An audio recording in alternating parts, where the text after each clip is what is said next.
एक गांव के एक जमींदार ठाकुर बहुत वर्षों से बीमार थे।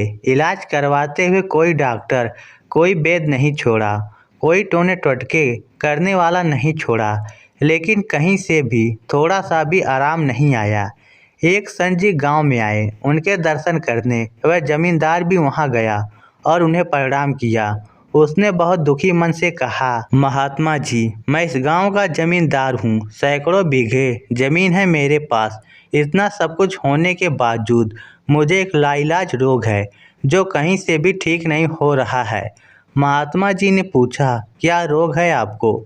जी, मुझे मल त्याग करते समय बहुत खून आता है और इतनी जलन होती है जो बर्दाश्त नहीं होती। ऐसा लगता है मेरे प्राण ही निकल जाएंगे। आप कुछ मेहरबानी करो। महात्मा जी बाबा ने आंख बंद कर ली, शांत बैठ गए। थोड़ी देर बाद बोले, बुरा तो नहीं मानोगे, एक बात पूछूं? नहीं महाराज, पूछिए। तुमने कभी किसी का दिल इतना ज़्यादा तो नहीं दुखाया कि उसने तुम्हें जी भर के दुआई दी हो, जिसका दंड आज तुम भोग रहे हो? तुम्हारे दुख देने से वह इतना अधिक दुखी हुआ हो जिसके कारण आज तुम इतनी पीड़ा झेल रहे हो। नहीं बाबा, जहाँ तक मुझे याद है मैंने तो कभी किसी का दिल नहीं दुखाया। याद करो और सोचो, कभी किसी का हक तो नहीं छीना, किसी की पीठ में छुरा तो नहीं मारा, किसी की रोजी रोटी तो नहीं छीनी, किसी का हिस्सा जबरदस्ती तुमने खुद तो नहीं संभाला हुआ है। महात्मा जी की बात पूरी होने पर वह खामोश और शर्मसार होकर बोला, जी, मेरी एक विधवा भाभी है जो कि इस वक्त अपने मायके में रहती है। वह जमीन में से अपना हिस्सा मांगती थी। यह सोचकर मैंने उसे कुछ भी नहीं दिया कि कल को यह सब कुछ अपने भाइयों को ही दे देगी।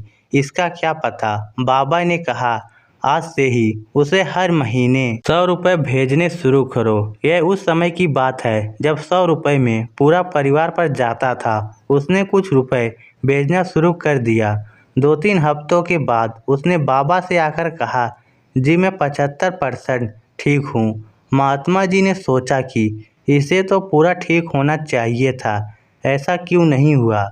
उससे पूछा, तुम कितने रुपए भेजते हो? जी, 75 रुपये हर महीने भेजता हूँ, इसी कारण तेरा रोग पूरा ठीक नहीं हुआ। संत जी ने कहा, उसका पूरा हक उसे इज्जत से बुलाकर दे दो।